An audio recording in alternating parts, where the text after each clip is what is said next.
Good evening, glory, hallelujah to you. What the heck's your story? What's going through you? This is the glorified version of a Bassin talk show. Make no mistakes, no more, no less. The glorified version of a Bassin talk show. And I'm your host, Pat Renwick. Welcome Wednesday night. Welcome Bass Galaxy. Hello, hello, hello.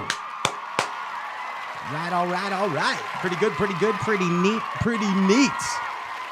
It's Wednesday night. I'm feeling all right. Hey, Wednesday night's the fun spot in the Bass Galaxy, and the Bass Galaxy stars shine here on Straycast. And tonight we bring you the Drews, Drew Cook and Drew Benton. Yes, the Drew crew, the Cutline brothers. Yes, pretty excited about that. Coming on the show tonight, we get to learn about Elite Series anglers and assorted bassin characters. You know what I'm saying? Bass Galaxy? Yeah, there it is right there. Hey, I might as well tell you right now and get this good news out of the way. The guy producing the heck out of this show back there, he's a derb champion. He is also an anniversary guy. Give it up for the punk rock producer, Andrew Ellenberger, the Ginger Ninja. Good evening. Him and his lovely wife, Meg, have been married for 73 years tonight. Yeah. Congratulations to the happy couple. Setting records. But seriously, how many years, Change, for you and Meg's? 14 married. 14 married, and you've been together for more than half your life. Correct. Yeah. And when you add it all up. Yep. But amazing, and congratulations to you two, especially an amazing love story this day and age. I mean that sincerely. Thank you very much. And wish you 24 more years of time together. Thank you. At least, Ginge. I mean that, jeez. With science? With science? Come on. Walt Disney froze himself. So. Ginge, my high school sweetheart was named Megs, too. I don't know if I ever told you that. True story.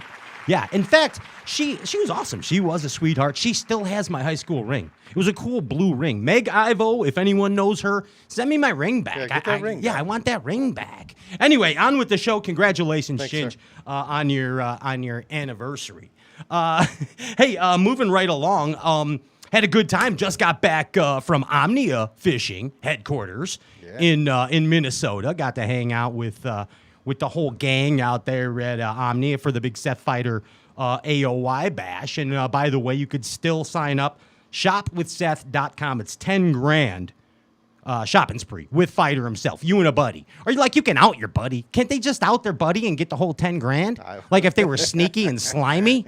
I mean, that would not be proper bassin', but no. I mean, you know what I've seen. Proper contest. I've seen worse things done. But anyway, shopwithseth.com. Very simple. Sign up right now. Also at Omnia Fishing. It might be gone. I didn't check before showtime.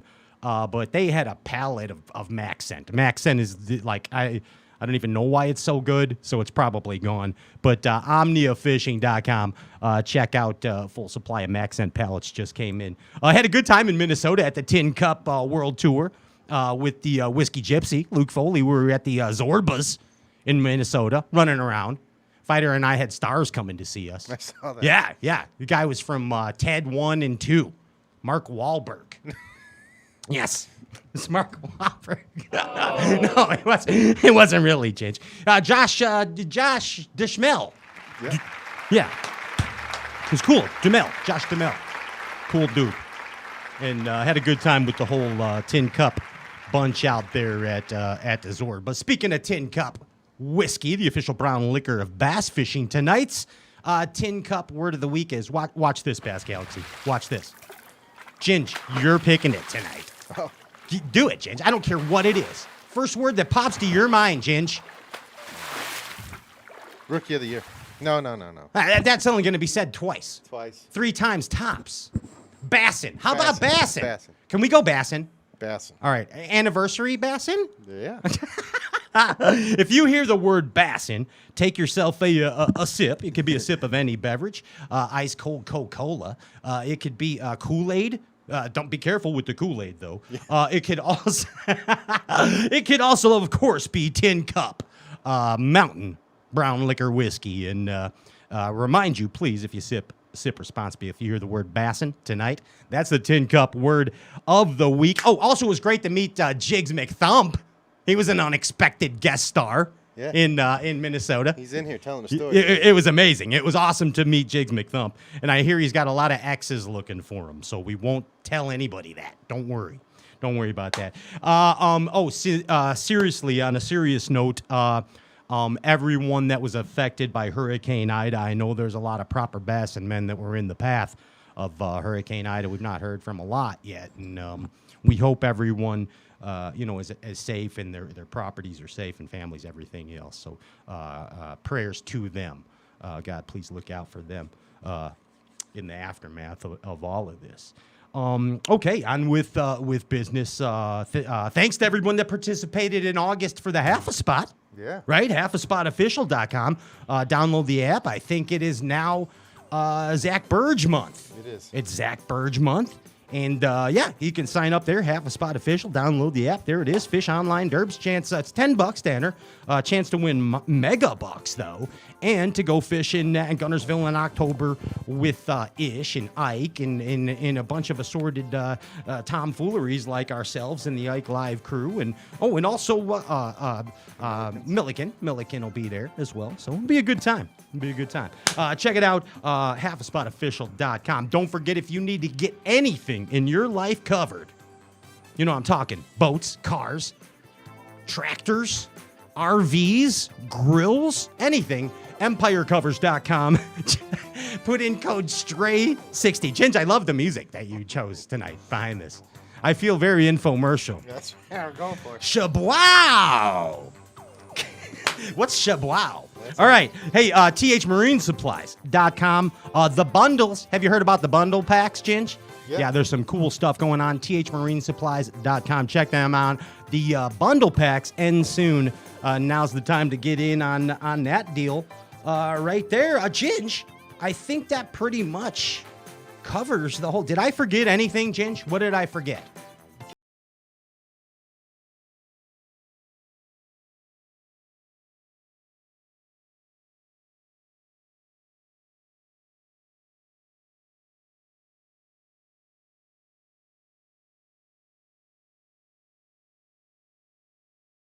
Lure. It is a line and lure, bow to stern fun pack. It's got all kinds of good stuff. It's a $50 or more value. All you got to do is like and share this live Facebook feed. That's right. Like and share this live Facebook feed. At the end of the show, Jay Kaz and the Ginger Ninja are gonna give me the name here of the winner, and you got a chance for $50 worth of line and lure conditioner. There. Now I did it, Ginge. Now you got it. Right? I did it? You did it. Can we start Bassin talk showing now? Let's put the power poles down. Don't go anywhere. We're coming back with the Drew crew. Benton and Cook.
This is the mountain, and this is mountain whiskey.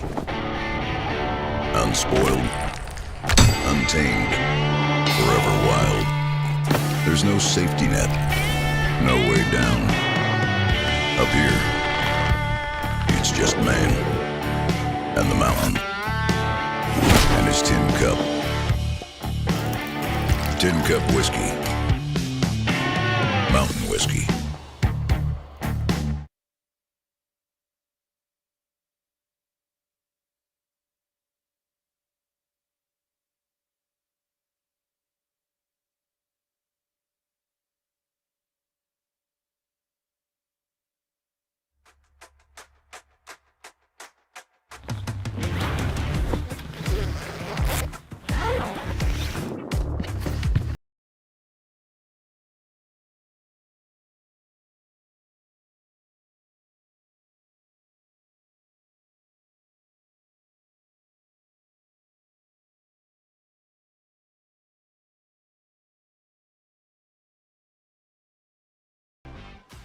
You take pride in your boat, so it deserves the best protection possible.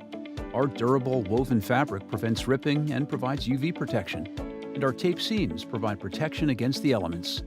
The heavy-duty shock cord hem and strap and buckle system provide a tight and secure fit. Our top-of-the-line boat covers come with a ventilation system to keep your boat free from mold buildup. Empire Covers, protecting what you love.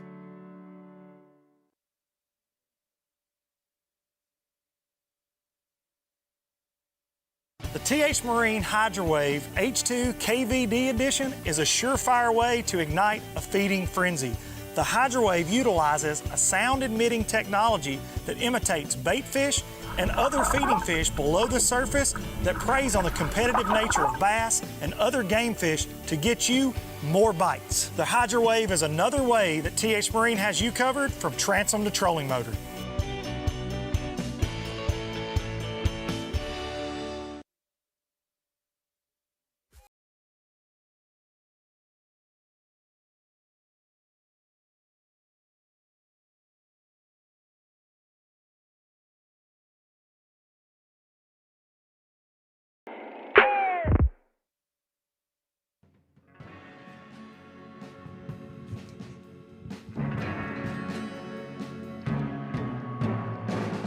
Welcome back.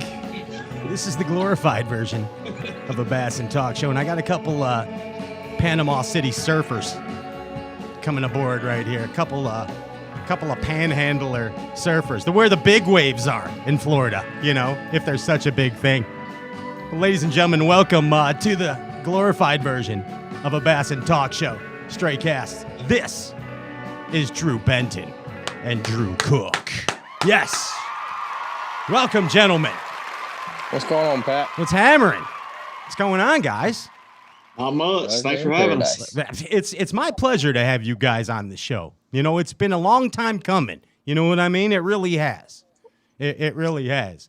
And so I'm going to address you guys by your full names for the rest of the show. Just for, like, not DB or not DC or D Benton or D Cook. Maybe I might throw a few of those in, but you know, I'm going to be Drew Benton and Drew Cook the proper way. You know what I mean? That's how we're going to differentiate that'll work for the show going forward. All right. And I just want to say something. Looking at this Zoom deal right off the bat, I got to say that Drew Benton, I could tell that you spent some time in Panama City. I mean, I could just tell by your look. You know what I mean? Yeah, I mean, I've got the permanent tan. Yeah, I've got the thin eyes. Hey, Drew Cook, correct me if I'm wrong, but he spent a few spring breaks over there in Panama City. That kid, you know what I mean? It was always spring break. Hey, you had 4 of them a year when you lived there. That's right, dude. And I could tell, but there's a little gleam about you guys that you're no stranger to a little Panama City spring breaking. You know what I mean? Absolutely not. where the big waves are. You know what I'm saying? But no, like what I like about Panama City is driving on the beach. Is that still the deal? Or am I don't know. I don't know. You can't hardly see the beach anymore. Oh, yeah. Gotcha. Okay. It's so built up. I mean, there's condos all down. It used to be when I grew up, you could cruise the whole strip, see the beach all the way. Not no more. It's built up. It's not the same anymore. And the last time I was at Panama City was a spring break, and it was probably like 95. 95. Yeah, 95, bud. Yeah, it was good. You sure it wasn't 75? No, sir. 95. No. Hey, Pat. Yeah. You want to know how old I was in 95? Yeah, were you still an embryo or something? I was 1 year old. 1 year old. 1 year old. You weren't even thinking of bassing yet. And No. you were 6, Drew Benton. 6 or 7, 6 or somewhere 7, in there. something like that. But yeah, like 95. It was crazy. There's girls jumping off of balconies into pools and stuff. It was pretty awesome. Oh, I bet. I'm not gonna lie. It was awesome. But anyway, yeah, on with the show. Right into it. See, boy, how does this happen here? You know, right away, guys. Right away. But hey, guys, I want to tell you first off, no strangers to being amazing tournament anglers. Derbers. You guys have outstanding records. I mean, they kind of speak for themselves. You are what we like to call Derbers. You are good at cashing checks. Okay, Benton, you're at. And forgive me here. My glasses are down there, but 59 out of 83 Derbs for Bassmasters. You've cashed a check. Mm-hmm. That's pretty good, bud. That's a cut line. Yeah. Yeah. I mean, I've always said that the name of the game is making the cut in these tournaments. I mean, that's what, staying power is. You can't stay out here and do this unless you're cashing checks along the way. And the consistent guy, to me, is better than the guy that wins once every 2 or 3 years. And that's just kind of the mindset that I compete with, and it's worked out so far. I mean, but you're no stranger to winning either, are you, Drew Benton? Yeah, I mean, I've won a couple. I've been fortunate enough, and it's so rare. I mean, those events where everything clicks for 4 days, it's something special, and you really have to soak it all in, because it doesn't happen often. But I have been blessed to win the very first event that I ever fished as a pro on the FLW tour, which actually jump-started my career. As a 22-year-old kid, you go win $100,000 in a bass tournament. Yeah, that's pretty cool start, isn't it? Yeah, it changes your life really fast. So yeah, for sure. And then of course you're winning Texas at the Texas Fest. Yeah, and that was my first win on the Elite Series, and one and only win on the Elite Series so far. And that was one that just kind of solidified everything and said, hey, the first one wasn't a fluke, and I can still do this. And that's what really pushes you over that hump, I think, is you win that first one, and then the second one you're like, okay, I can do this. I'm here to stay now, and that just gives you the confidence to keep on going. And man, it's an awesome deal. And you, of course, are the 2016 BASS Rookie of the Year, which is pretty dang special. And Cook is, what was it, 19 or 18? Cook? Yeah. The thing that you guys both have in common is you both won Rookie of the Year your first year in the Elites. Yep. Did you get that? That was a horrible dad joke. Yeah.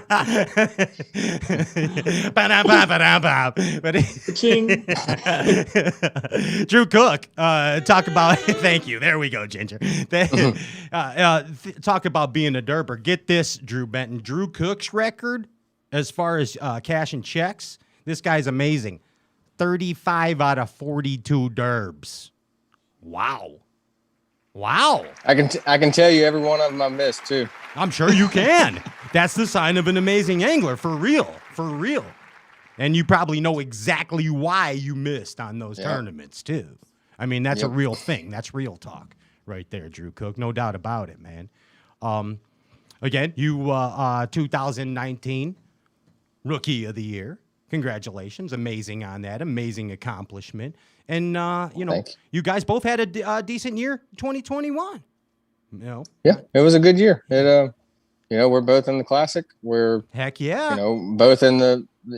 We try to be in the top 25 every year, make the Classic for sure, and that's what we do. We work as a team at this. We come at this as a business standpoint. We share all of our information together. We come to a lake. We divide it up and divide and conquer, and that's what gets us to the Classic every year. It's what cashes checks, and that's how we do it. Yeah, 100%. And I like your guys' style. We'll get into that in a little bit. But Drew Cook, you're a perfect example of like textbook Bass Nation boy. You know what I mean? You've done it at every level, bud.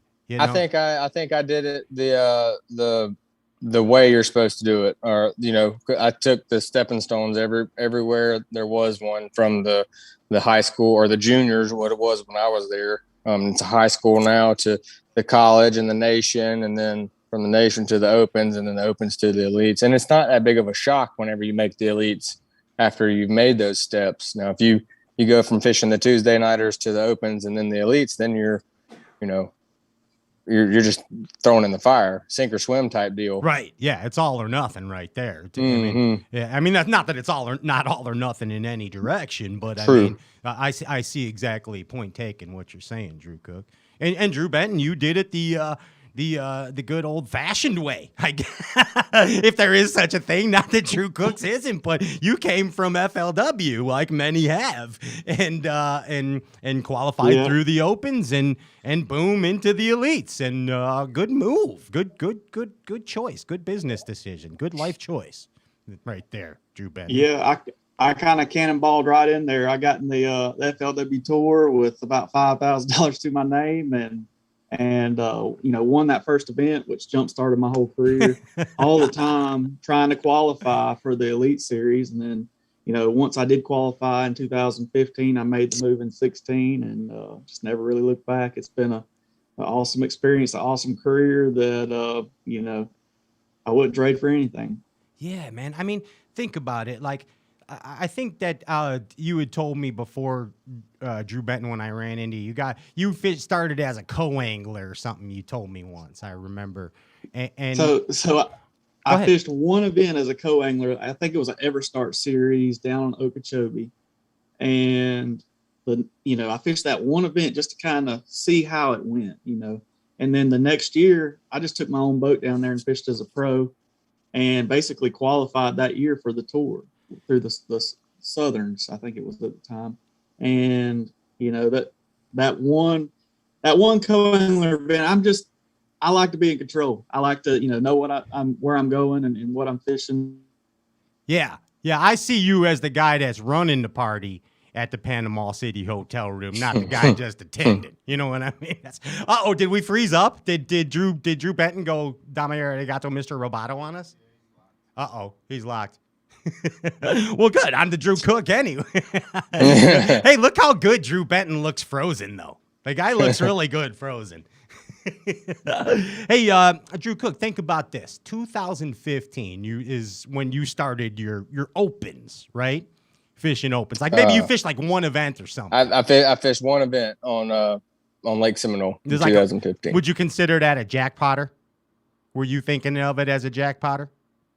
No, it was just, I was finally old enough and they had one, here. That was actually the last tournament of the Southern Opens for Benton to qualify, was that actual tournament that I fished on Seminole. And I fished it just to kind of see where I stood with the guys, and went at it way wrong.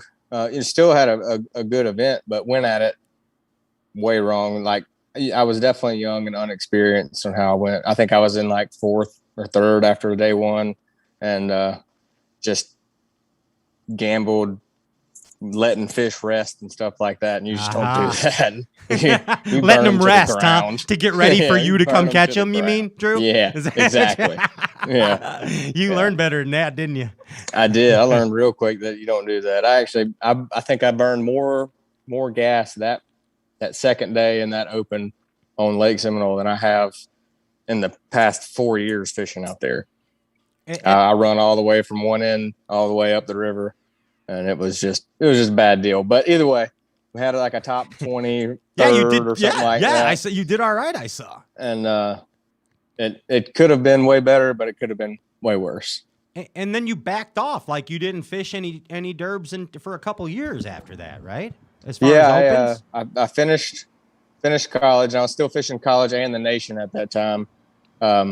So then in 2018, I graduated college in 17. 2018, I fished the opens, both divisions, and was still fishing the nation at the time. So that was whenever I qualified for the Elite Series. Gotcha. I mean, what's up, James? His power went out. He's resetting. So just. Oh, gotcha. Okay. He'll be back in a second. Okay, he's resetting power. I think a horse in the stable kicked over the generator, is what happened, Drew. Yeah, it could be. I mean, it's been pretty.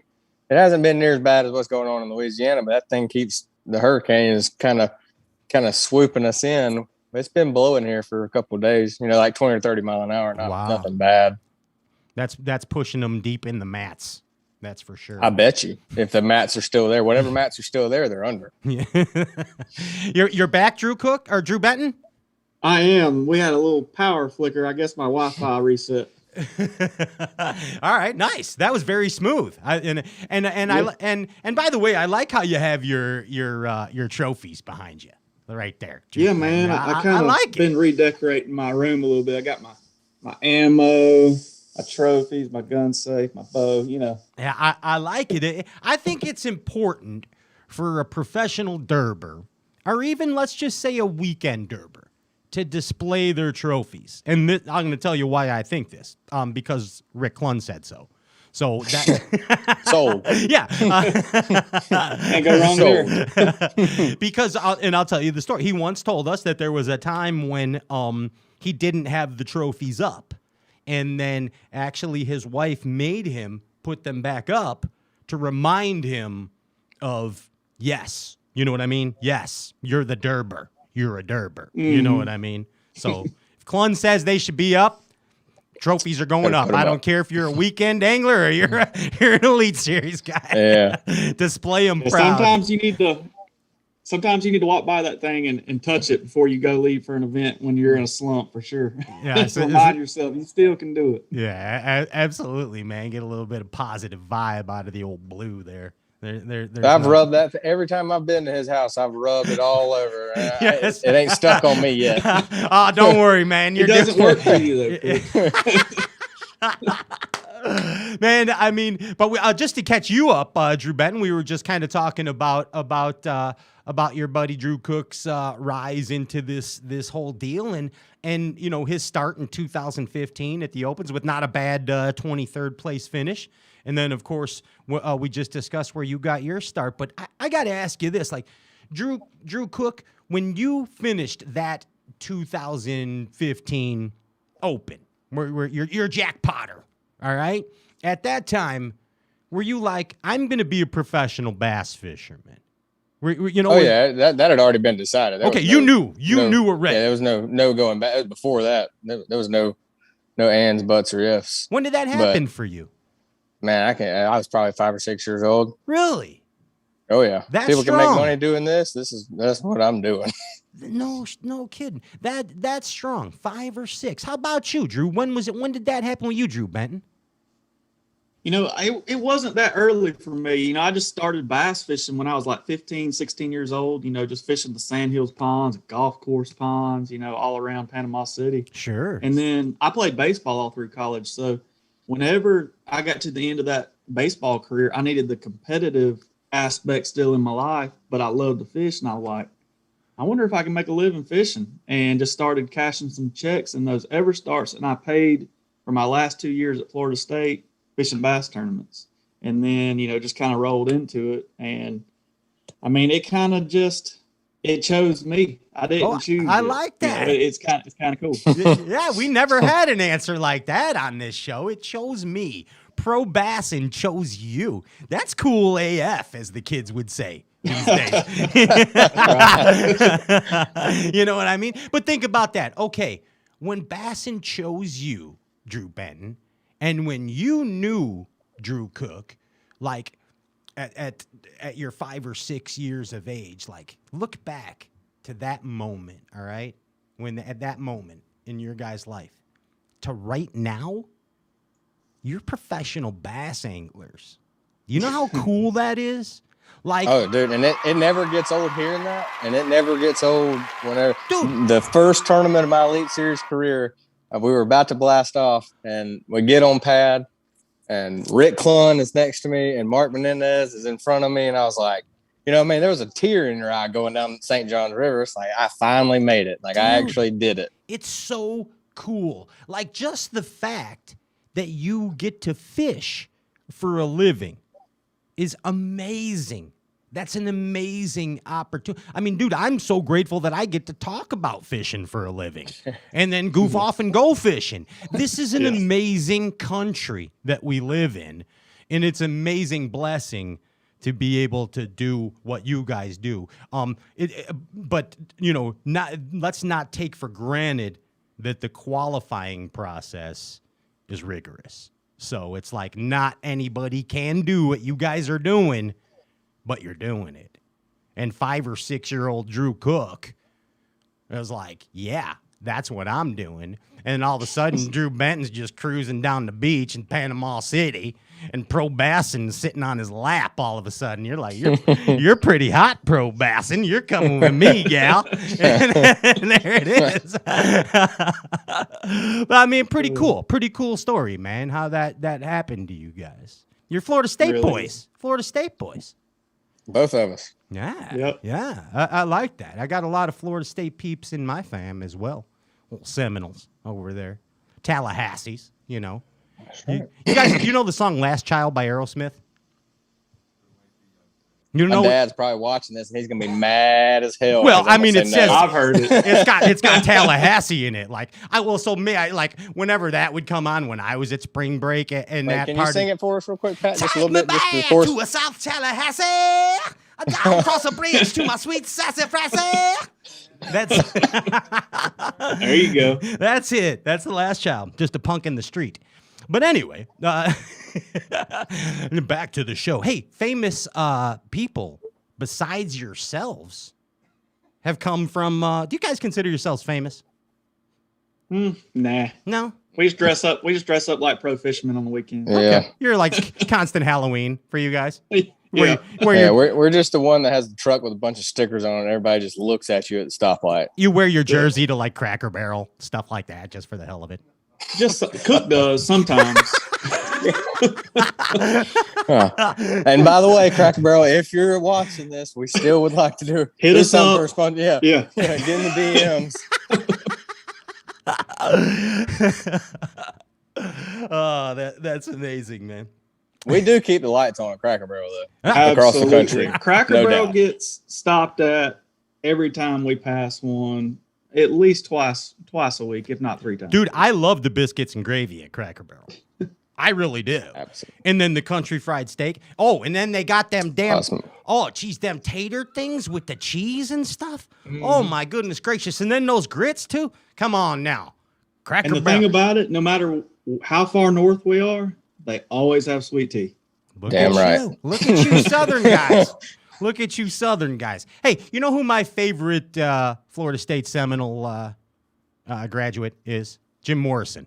I don't know if he graduated, but Morrison was one of the most awesome people that ever went to Florida State, in my opinion. In my opinion. Who else is some famous Florida State people? You guys know? You know any Florida State history? What about the Bandit? Dang straight. I mean, come on. Oh, Burt He's Reynolds down and himself. He is probably, yeah. Oh, but it's hard to top the old Bandit. You know what I'm saying? As far as an alumni, right there. That's pretty cool. Deion Sanders. Yeah, prime time. Yeah, who'd you say? Prime time. Oh yeah. Yeah. I'm What a about baseball Richard guy. I got to Simmons? go with Buster Posey. Okay, Yeah. look at you. Big. Yep. Who else we got? I got a list You got somewhere. Richard Big Simmons, Country. bro. Big Country. He's from Quincy. Okay. Pro baseball player. There's famous exercise guru. I know you guys are a big fan of him, Richard Simmons. He is. I know you guys work out. Once again, you're getting Benton and Cook. Drew Benton and Drew Cook both work out to him before every. They do sweating to the oldies before every. Yep, it's our jam. That's our jam. Jock Jams '86 with Richard Simmons. But yeah, dude, Burt Reynolds by far has to be the most famous. Besides Drew Cook and Drew Benton, you know. I'd say it's Burt Reynolds, hands down. Yeah. and then I the think Burt Lizard Reynolds King wins. and then the Lizard King. Burt Reynolds, then the Lizard King, Jim Morrison. That's hard to beat. Pretty good, pretty good resume there. Hey, Ginge, do you have any like sentimental music? Andrew Ellenberger, the Ginger Ninja anniversary guy. Hey, Drew Benton and Drew Cook, Andy, the Ginger Ninja, and his wife Megs have been together for 632 years tonight. As their anniversary. God almighty. Yeah. What do you think about that? What's the secret to that? They're vampires. That's the secret to that.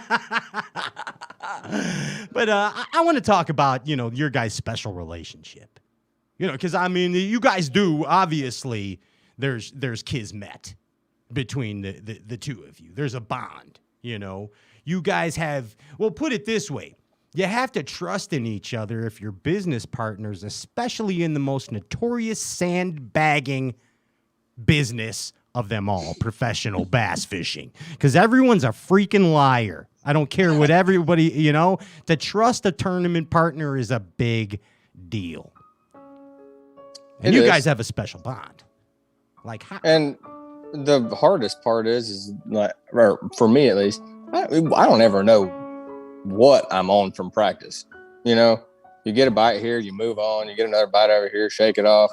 Like, you don't ever know. But sometimes you do know, like I'm gonna say Lake Fork in 2019, like we knew we were fixing to stomp a mud hole in them. Which derb are you talking about? Which one? Lake Fork in 2019. Gotcha. Okay, I'm with you.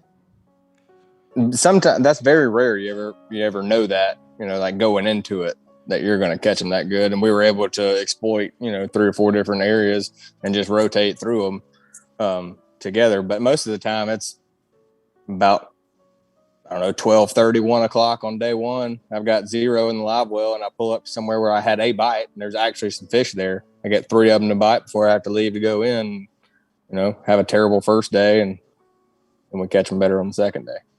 And third day. And 2, you have a lot better chance of both of us not sucking it up in practice and at least one of us kind of figuring something out. And yeah.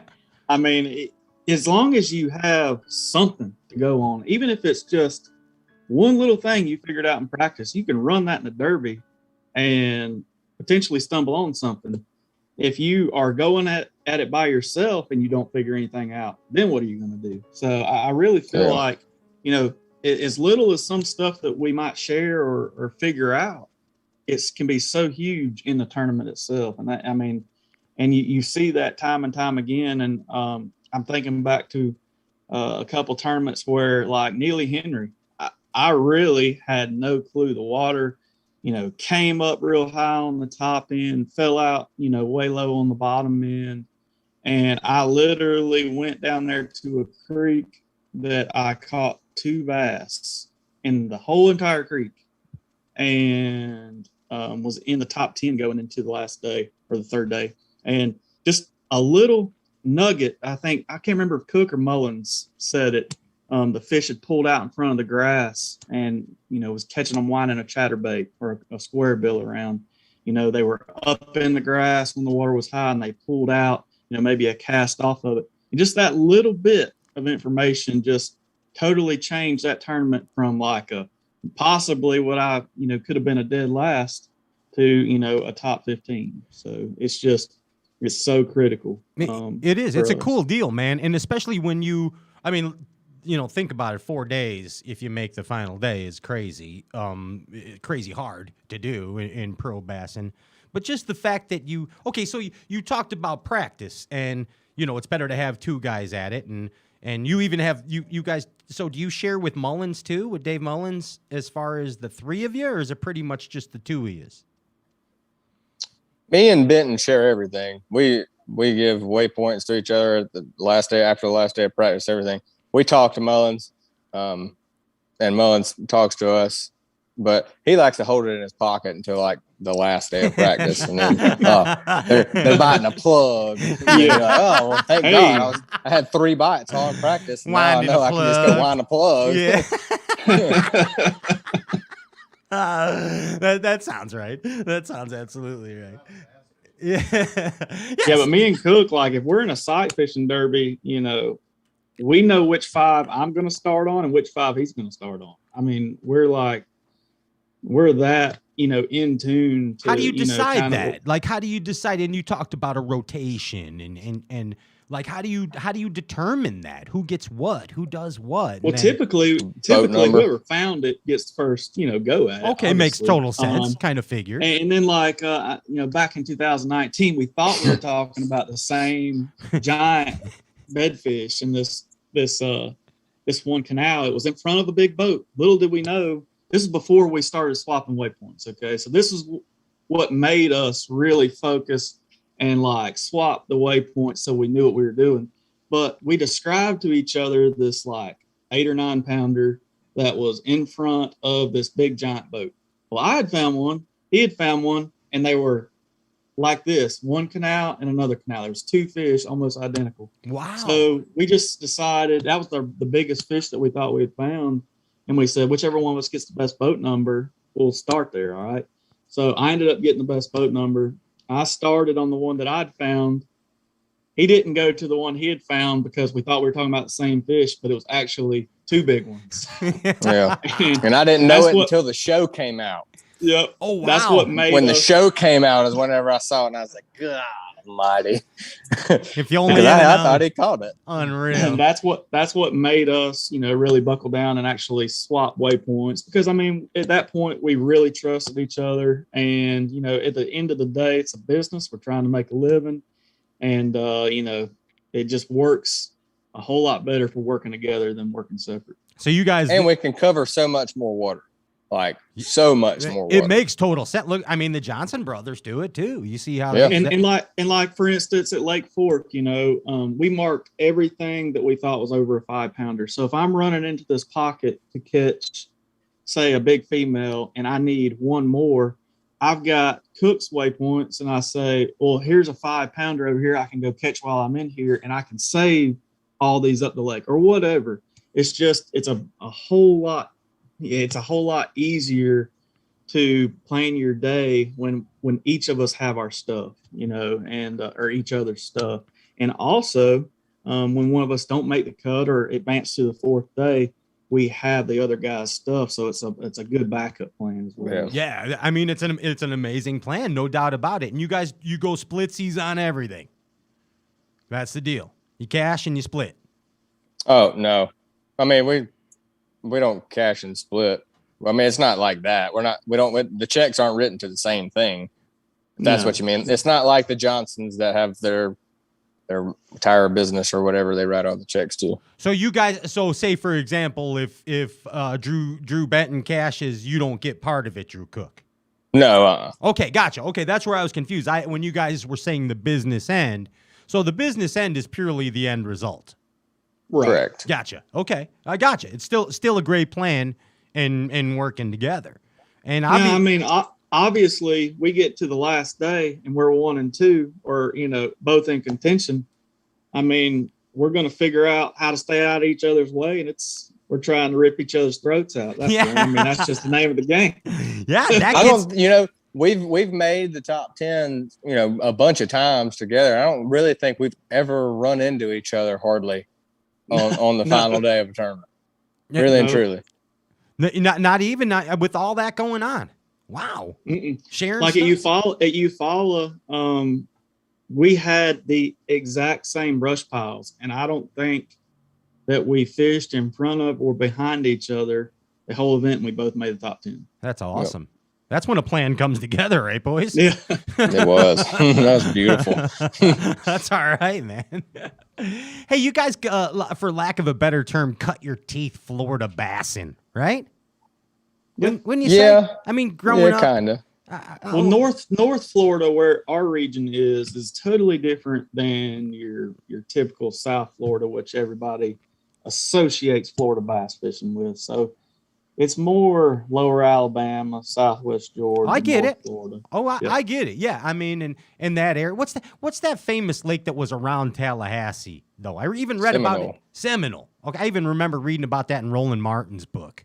Remember? Oh, like him talking about like just black weightless worms at night, like 16-inch worms in the reeds, going out fishing Seminole at night, wading with giant alligators and stuff. I remember reading it like 6 years old, like with a flashlight. It was awesome. But I mean, Florida style fishing, whether you're in that northern area or southern area, is notorious for certain types of baits and lures. And Drew Benton, you're a perfect example. You're still with an OG bass and company, and that's Bagley Baits. I mean, I see the cap right there. I don't know if you know, I used to work for Jim Bagley as a boy. Really? Yeah, I think you told me that. Yeah. we had dinner. I think it was at a classic one time, and we sat next to each other, and he told me about that. Yeah, Bagley, a Florida company. It was kind of a unique deal. I met them around the start of my career. The new owners, Don Holstrand, Bill Cullerton, and actually Yarmo Rapala bought Bagley back in like 2010. And I actually met them in a tackle store and started a relationship with them. And they've been a big time supporter of my career ever since. They're now my title sponsorship. And now they're owned by a big parent company, Northland Tackle. And those guys are like family. They've treated me like family and taken me in. But the one thing about Bagley is they are the best balsa out there, period. Still today, they've got an HCM process that they pioneered, the way that they make these balsa baits where you don't have to buy, half a dozen of them to get 2 of them to run right. Every one of them is going to run right out of the package, and they've just got an awesome product. And I couldn't be more excited to be a part of what they've got going on. What's your favorite Bagley to wind? It would have to be, because I'm a big topwater guy. I love a bang lure. Really? Spin tail bang lure. With the spin tail. Sure. Yep. I'm old school. I mean, it's big time down in Florida, Lake Seminole, and you follow around the spawn, and you can catch some really, really big ones on it. I used to love that silver one or that gold one with the black stripes down the side and the spin tail. That's the OG. That is the good one. Oh, I love it. Or the gold one with the black stripes down the orange belly. The single spinner. They came out with a double one for a while. Then I didn't care for that one. Just the single tail spinner on it. That's right. And then they had one called that was a double spinner one that was called it was a long mighty minnow or something. And man, that was a good one. It's more like a devil horse. Yep, that's the twin spin. Twin spin. Yep. There you go. Yep. Just like that was a good one too. But I like that one a lot. But I like a dang balsa B3. That's my favorite. Bagley to just wind around. But hey, I mean they've got some new shapes too. They've got all the OGs obviously, but they've got some new shapes coming out. You got Sunny B, you got the Pro Sunny B square bill. Really good balsa baits that get to 6 foot. And anytime that I can have a 6 foot, that's in my opinion, a medium diving plug on, I can cover so much unique water or bass water, if you will, whether it's rip wrap or steeper banks or, even bluff banks. You can have that bait on your deck and you can just cover a ton of water with it. And that's huge for what we do, especially. Absolutely it is. Hey, and speaking of Bill Cullerton, I didn't even associate this, but that must be the same Bill Cullerton of Cullerton Associates from Chicago that he used to actually do when I was a boy, he used to do a radio show out of Chicago with Cullerton Associates. I can't remember the name of it. And I used to work for another group through Bagley called JL Tribute Company. And they worked a lot with right there with the Cullertons. So that's a blast from the past. Tell him I said hi, and he won't know who I am. But tell him I said hi. All right, we'll do it. But I see him around. He's still big time in the hunting and fishing industry. I see him at trade shows and stuff all the time. Awesome. That's cool to hear. Real cool to hear. But Florida baits are historic. Of course, the Bagley bait, man. Like, think about the Lake Seminole days, even way before your guys' time. But I know you've heard stories of course, like the Johnson Silver Minnow with like a big eel behind it or something. You heard that, Drew Cook, like guys just winding it through pads and stuff. Cook still throws that. I still throw it. Do you really? Do you really throw that? He has that? them in his boat. 100%. Yeah, I do. What's your trailer, bud? What do you throw on that? I like a twin tail grub. Oh, that's the best. Oh my God. Or about that much of a dingling or the paddle tail, the old cane thumper from Big Bite. Yes. Really good on it too. Yes. Wow. He throws that, huh, Benton? That's true. I do. Yeah, we were at let's see, where were we at when he first Ross Barnett. Ross Barnett. Yep. Yeah. I said, Benton had to order my tackle warehouse because he didn't have it. Yeah. But I tell you what I did do, made the top 10 there. Nice. Yep. That's outstanding. What's the perfect scenario for a Johnson Silver Minnow? Honestly, Neely Henry would have been great if the water wouldn't had got so jacked up. especially with the shad spawning in there and stuff like that. I love that. But my favorite time and place to catch them on is like when they have those little bitty dollar bonnet pads and it's just like almost matted out. Yeah. Black Johnson spoon. Heck Tough yeah. to beat. The black one. And plus, when they get it, they got it. You know what I mean? There's nothing but hook. It's not like you can miss it. And that hook, it's about as dull as a paper clip, but I don't think you ever lose them on it. Just jack them. You throwing it on straight braid in a broomstick? Absolutely. I used to throw it on mono when I was a kid. Yeah. Catch like 1 and 4. Oh my goodness. The Johnson Silver Minnow, dude, is responsible for like countless amounts of 10-pound plus bass in Florida. I don't doubt it at all. 100%. And don't throw it out of the boat when you go red fishing either. I mean, those redfish down there just annihilate that thing in the flats in Florida, where I'm from, Panama City. And I mean, it's a fish catching machine for sure. There's a lot of guys that are mad at us that we're talking about the Johnson Silver Minnow. Right now. You know that, right? Hey, they're mad at you. They're not mad. I didn't bring it up. They're you mad brought at it up. Drew Cook told me to bring it up. It's his fault. What's another famous? Oh, the culprit. Is the culprit out of Florida?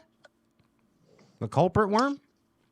Dude, I think I'm almost positive that I think the first bass that I ever caught was on the 6-inch culprit red shad. Yeah, red shads.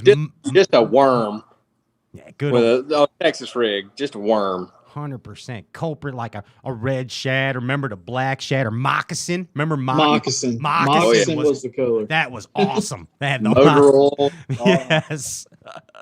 Culprits. Charlie's worms. Charlie's worms might have been out of Florida. Yeah, one of my early sponsors, Bass Assassin. Bass Assassin, yeah. With that shad. Robin Shiver and Teresa Shiver down there in Mayo. Of course, Gambler Lures. Yep. Jethro. What else is there? Was Producto Florida? The old Producto worm? I don't know. I know the old humper worm was in Florida. Yeah, I mean, there's a lot of bait come out of Florida. There's a lot of fishing. Yeah, absolutely. So I know you got... Worm. What's that, Cook? The dumb worm. The dumb worm? Yeah, you know the one that's got the two hooks molded in the worm, and you tie it onto the thread. Oh, yeah. You got to bend the hooks in so it doesn't get caught in the stumps. When one bites, you just reel it.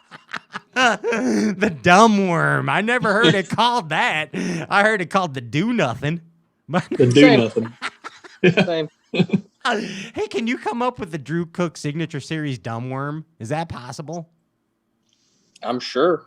If I could convince Scott Montgomery that people would still catch them on those things, because there's only like 5 people in the world that still throw those things. One of them's your dad. Convince him to make that. Yeah, I know. And Dad's one of them. Hey, there was a Bassmaster Classic one on one of those. Jack Chancellor won a Bassmaster Classic Carolina rig in one of those. Oh yeah. Yeah, I mean, come on, man. The Drew Cook the Signature Series. I just gave you a little ammo there, bud.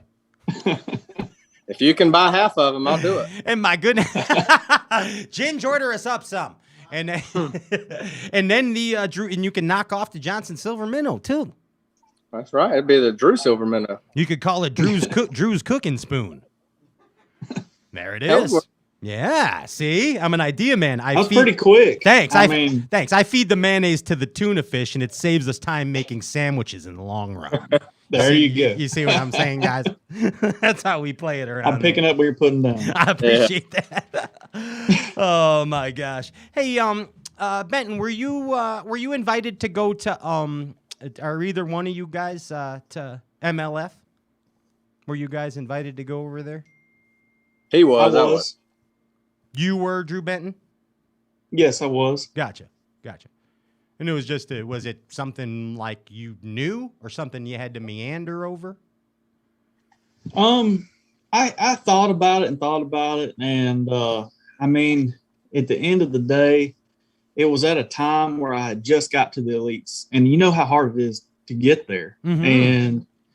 And, I just felt like everything that was going on or was planned to go on, you know, it would be totally new for me, right? It would be a different format. something I wasn't used to. And my thought process was, okay, say I go over there and do that for 3 years and it doesn't work. It doesn't fit my fishing style, or for whatever reason, it doesn't work out. I've got to go back through this qualifying process and start over. And, having a family and everything, I'm thinking, well, if I don't requalify in 1 or 2 years, I mean, how long can you stay in the opens trying to qualify for the elites? So I'm sitting here, weighing the options, and man, that classic, that's a big thing, coming through the weigh in at the classic, and the fan exposure and everything that comes with being a Bassmaster elite. I mean, it's just, you couldn't turn your back on it. It just was too hard for me to make that move. And I'm so glad I stayed 100%. Nice. Okay, good. I mean, obviously happy with your decision. And with that, the move worked out for a lot of anglers, or some anglers, and it didn't work out for a lot of anglers. Yeah, I mean, I think that's a fair statement. I mean, I have a lot of friends, obviously, they're still over there, and some of them are coming back and filtering their way back through the opens. And, it works great for some guys. Obviously, you look at somebody like Jacob Wheeler. He's killing it over there. Sure. I mean, or Jordan. Jordan's doing amazing always. You look at guys like, I'll just throw Hackney in there, your flippers, your big fish, gorilla hunters. Yeah. That format over there did not fit their style. And I associate sometimes myself with that style. I go after 5 big ones a lot of times. And, I just don't think that would have been a good fit for me. And that's the reason why you see some of those guys transitioning back to the Elite Series. Drew Cook, do you feel sorry for the guys that are not doing well over there and left the Elites? No. I mean, everybody makes a choice. I mean, they knew what they were getting into before they went over there. If it was, they thought it was that good, then you got to take a chance every once in a while. It could have been amazing. Sure, you could have been. It could have fit your style great, and you could end up like a Jacob Wheeler. But I think Jacob Wheeler can go catch 5 or he can go catch 55. It doesn't matter. Jacob Wheeler's good. You know what I mean? Same with Jordan Lee. I fished against Jordan Lee all through college, and he was good in college. He's good. Good then, good now. I get it. League series. Now he's good over there. If you're good, you're good. But Jordan's a proper bassin' man. Yeah, I think that some of the people didn't think about it very hard. They just got on the bus because it was leaving the train station. That makes sense. No, it makes total sense. I mean, but at the end of the day, every one of them still controls their own destiny. I mean, they can pick and choose whatever they want to go after, and still America, you can go fish the opens and requalify, or stay over there and tough it out or figure it out or whatever. But at the end of the day, I mean, if they're struggling, they either need to figure it out or they need to make an adjustment. I mean, I feel like, and they hold the cards. So it's really all up to them. And, the initial decision to go over there was all up to them. Right. So, and that's why I say it makes sense, because it's everyone's own personal decision. That's right. To do it. And myself as a bass fishing fan, I'm a fan of the sport first and foremost. If you're a proper bassin' man, I'm a fan of you as an angler. And that's just facts. If you're doing it the right way, then I'm a fan of yours. And the thing that I don't like as a fan is I miss, and I know, Drew, that you Drew Benton experienced this, the Forest Wood Cup, man. There's no more Forest Wood Cup. Like that, that to me is unfathomable. Like, yeah, I mean, it was named after Forest Wood, an icon in the sport, and it's really sad that that's gone. It's because, that was one of FLW's legacy events to me, or it should have been carried on. It's like the Classic will never go anywhere, and I didn't think that should have went anywhere, no matter who owns it. Right. I mean, whatever league, whatever. That's the thing as a fan that I'm like, man, okay, whatever. You guys, my granddad always used to say, give somebody enough rope and see what they do with it, So that's kind of like what happened to a lot of different anglers. But the thing about the FLW, the Forest Wood Cup going away is like, Drew Benton, you've seen it. The happiness that was there at those cups from the people and the employees and the staff of FLW. And just like that was the time, man. That was the big thing of the year. You know what I mean? Yeah, that was their Catalina wine mixer. Yeah, you're exactly. Boom. It sure was. Thank you, Drew Benton. I mean, and it really was. I mean, everybody or both organizations have it. Obviously, the Classic for Bass, FLW had the Forest Wood Cup, and you're spot on. It was the event to try to get to. Every angler in the field, that was the goal, to make the Forest Wood Cup. I remember back when it paid $1 million.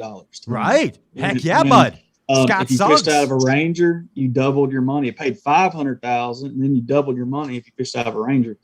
That was when life-changing money was in bass and in bass fishing. Yes, sir. And for whatever reason, the sport grew, but our money has gone down. And that's the part to me that I don't like right now. But as far as, the event itself going away, yeah, they've got it rebranded as title now, I think it's called.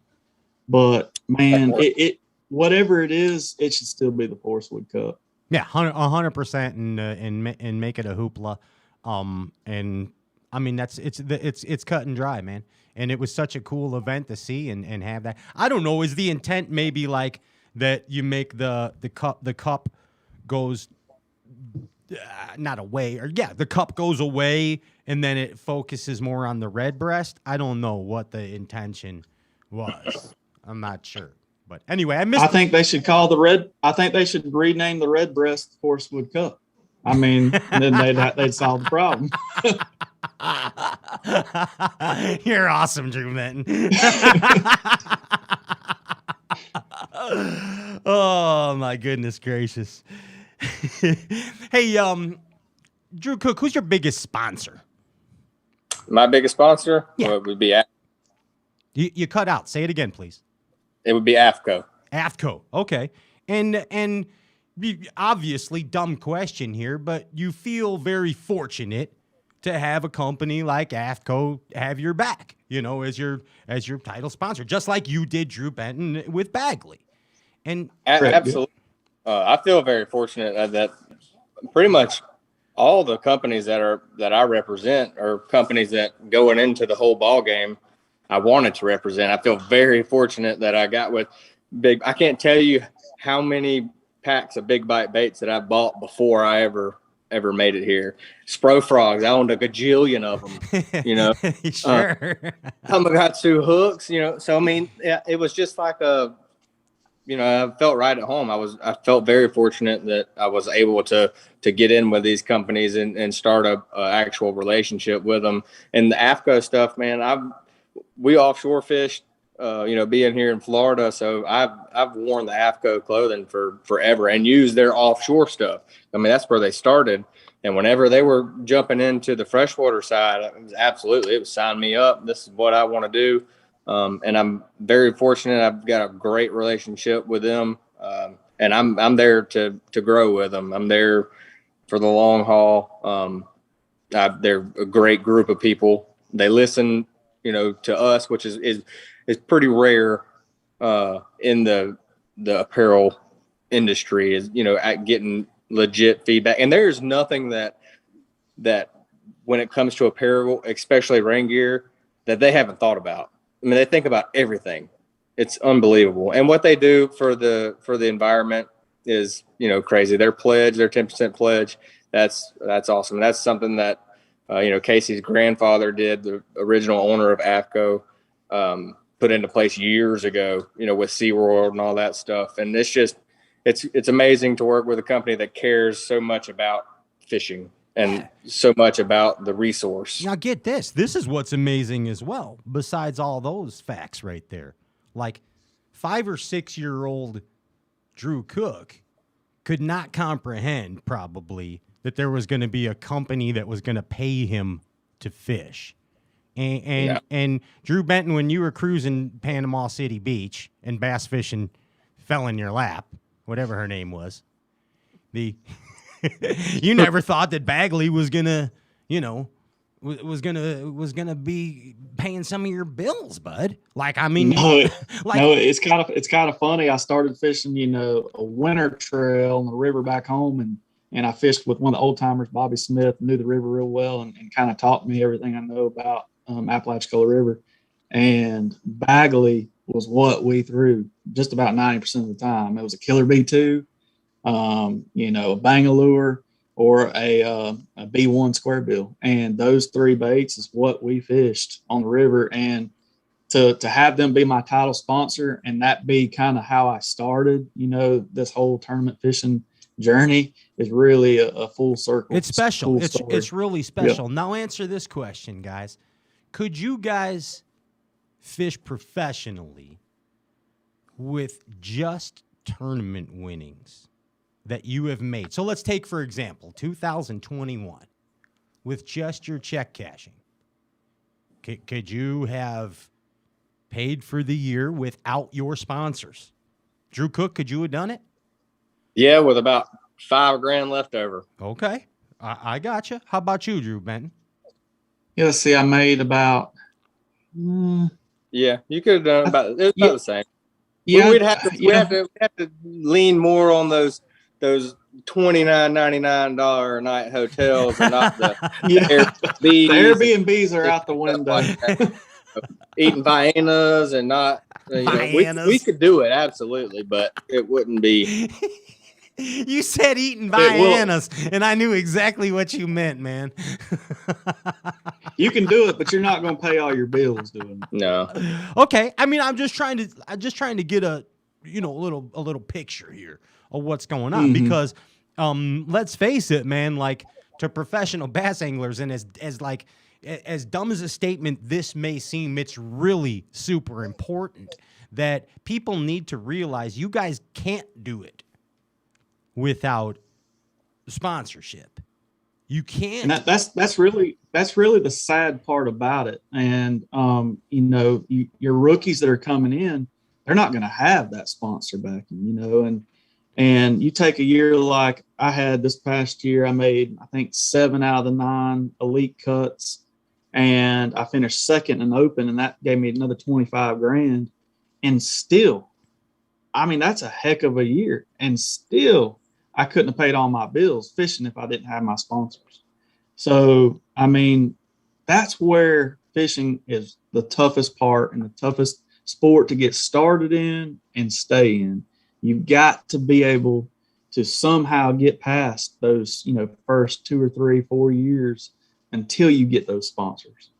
Right. And I mean, I went through all that in that long process just to drive that point home. And thank you, Drew Benton, for doing that, because, I mean, it's very important. Again, man, like I don't think there's anybody that's really like just cashing checks that can live on cash and checks and derbs, man. And we gotta get there somehow.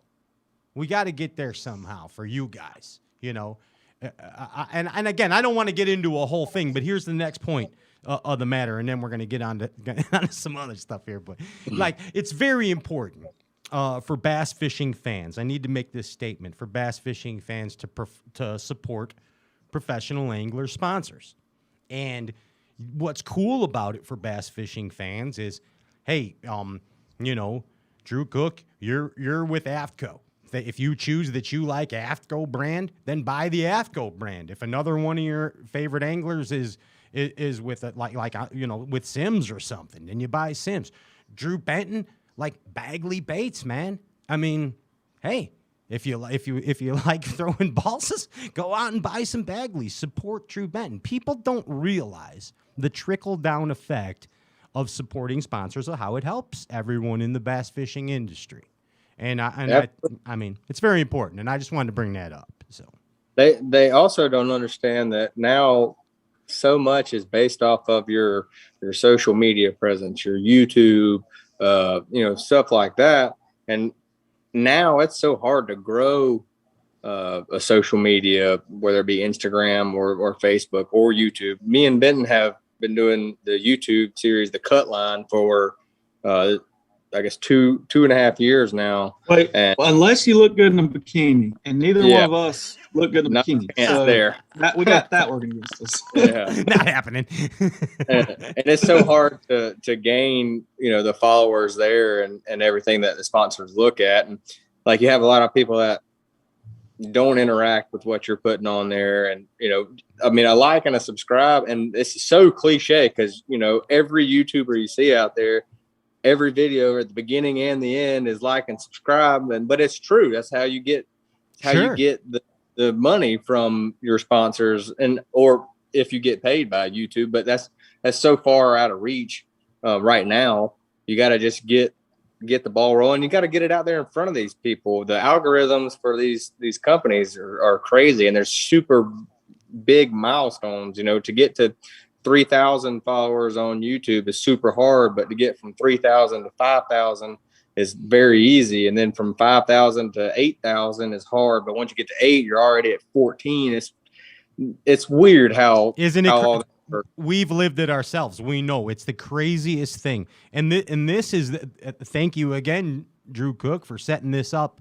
That we need sponsors to also realize, this is speaking as a bass fishing fan, sponsors to also realize that professional anglers need to they're performance based as well. Okay, that I don't care if Drew Cook only gets 200 likes, but Joey Big Bass Guy got 2,000. Okay, Yeah. Drew Cook is a professional bass angler who's cashing checks, bass fishing. You're not fishing for thumbs up and likes.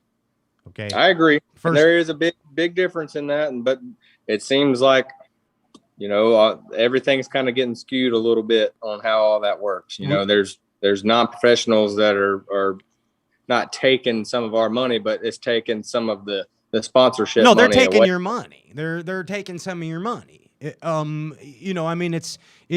plain and simple, especially and I won't get into this too much anymore, but the part that gets me the most, Drew Benton and Drew Cook, is when you get people giving advice on bassing who have no point giving advice and speaking as if they're professional anglers, as they're throwing a frog across a pond and pulling it off the bank and catching a six. Mm-hmm. Okay. I believe I saw a comment on one of your posts about something about a fish's lip or something. Yeah, somebody was Prime like, example. yeah, come on. I get it, man. I think that what you're referring to is we did it. Like, it was an awesome video, in my opinion, that we put up of you just jacking one dude in Florida and then just totally manhandling her and getting it in the boat. And you scooped it and got it in the boat by the jaw. It wasn't like one of those, holding it up and loop-de-looping kind of things, like Yeah. South Carolina. That's what I said. But it was, and somebody hopped on that. It's whatever, Yeah. bud. But that's all I'm saying. But please, fishing industry execs realize that professional bass fishermen need to be performance based. Boom, plain and simple. Not likes. And the YouTube will grow. And I know that your YouTube is not cheap because I see the production. Like, you guys are, it's you got high production, bud. No doubt. Yeah, it's something that we're really proud of. I mean, this is year 2 of us doing the Cut Line series, and it's kind of evolved a little bit. It's really kind of grown into what we do to break down lakes, and how we work together, and the places we go, and the people we meet, and how each event is unique. And it's kind of cool to tell that story that maybe somebody from the outside looking in, or maybe follows the event, they don't see the whole story of what we go through, the water fluctuations, the weather, everything we go through in practice. They don't see all that, but they can kind of get a little bit of glimpse of it with our YouTube series. And it's really kind of a cool thing to have and look back on too. I like when you guys are hanging out. That's what I like watching. Yeah. Like the morning stuff or whatever, the after Yeah. the derbs and stuff. We get to see a lot of on the water type stuff, but I like when freaking laying around, Yeah. eating some Cheetos. You get to see the real us. Yeah. Yeah. I mean, the real bassin, the real Durbers. That's what it is. Speaking of real bassin, Drew Cook, what is your dream day of bass fishing? What's your dream day, Drew Cook? Catching 45-4 off the bed in the tournament. Okay. Yeah. 45-4. That is a Or dream day. 44-4, whatever. 1 ounce more than Dean Rojas's. Okay. That's a dream day. You're like, see ya, Dean Rojas. How about you, Drew Benton? What's your dream day of bassing? I think my dream day of bassing will be the last day of the Classic. You know, going into it, you know, a little bit back, but in contention, and having a big day, a big giant day, and rolling into that arena knowing that you've done your job, and that would be the day that you done That your was job. when I was going to catch my 44 pounds. Oh, on the that day. final. Yeah. And then it's like, and your Bassmaster Classic champion, Drew Cook. And you're like, gosh dang it. Oh my goodness. Hey, Drew Cook, quote me a song lyric. What kind of flavor? You pick it. You're the DJ, bud. You pick the flavor. Golly, put me on the spot. I don't think I can think of anything right now. All right, well then, Drew Benton, give me a song lyric. Well, I'll go. I made a post the other day. Smallmouth bass have got me hooked on Sunday afternoons. Yeah. Okay. Back at you, Cook. Yeah. You still got nothing, Cook? Oh, I didn't know we were still doing it. Oh yeah, God. sure. Yeah, go ahead. You see how he bought time like that, Drew Benton? Yeah. You want me to give you another one? Sure. Sweet Caroline. Okay. But. I'm gonna miss her. Freaking Benton. Oh my.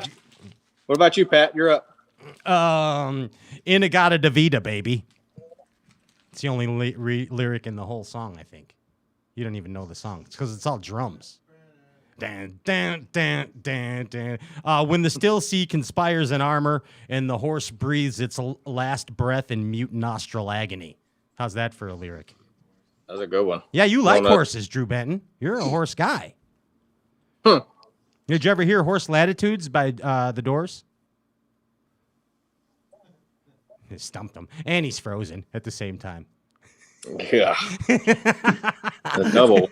He's like, what is he talking about now? What is all this? What is all this anyway?